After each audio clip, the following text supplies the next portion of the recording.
जंगल में जब शेर आता है तो पूरा जंगल दहशत से कांप उठता है। जब मेरे प्रभु श्री राम आते हैं दुश्मनों का छक्का छूट जाता है, पूरे दुश्मनों का छक्का छूट जाता है।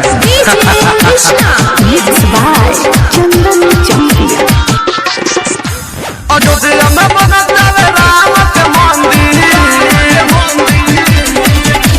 अयोध्या में बनता है राम के मंदिर, चलो ना दुश्मन के जो कालो के काल महाकाल की। नरेंद्र मोदी कोइले बारे दुनिया यो जो, नरेंद्र मोदी कोइले बारे दुनिया यो जो, नरेंद्र मोदी कोइले बारे दुनिया यो जो, नरेंद्र मोदी कोइले बारे दुनिया यो जो। अयोध्या में बनता है राम के मंदिर, अयोध्या में बनता है राम के मंदिर, चलो ना दुश्मन के जो। नरेंद्र मोदी कोइले बारे दुनिया यो जो, नरेंद्र मोदी कोइले बारे दुनिया यो जो, नरेंद्र मोदी कोइले बारे दुनिया यो जो, नरेंद्र मोदी कोइले बारे दुनिया यो जो। आजर रिकॉर्डिंग स्टूडियो ब्रौली।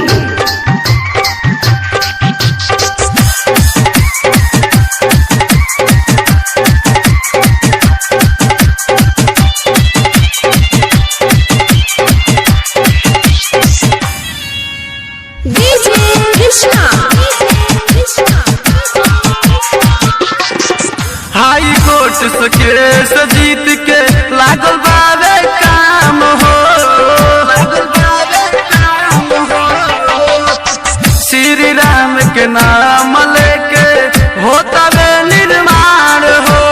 धर्म के विरोधी सब हो गए ध्वस्त, राम जी के सेना भइल बारे पूरा मौत। मोदी योगी काम पहले पालो,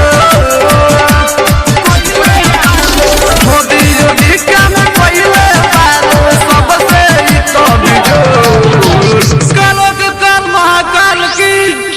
नरेंद्र मोदी कोइले बारे दुनिया यो जो, जय जय श्री राम। नरेंद्र मोदी कोइले बारे दुनिया यो जो, नरेंद्र मोदी कोइले बारे दुनिया यो जो।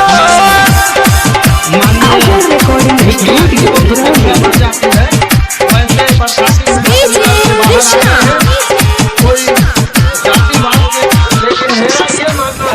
साधु संत सेवक सब भइल बारे खुश हो,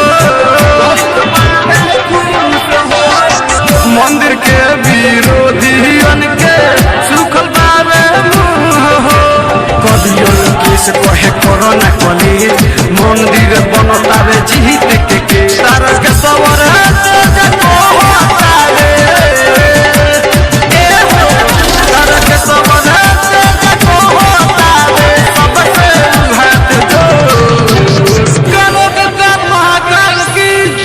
नरेंद्र मोदी कोइले बारे दुनिया यो जो, जय जय जय।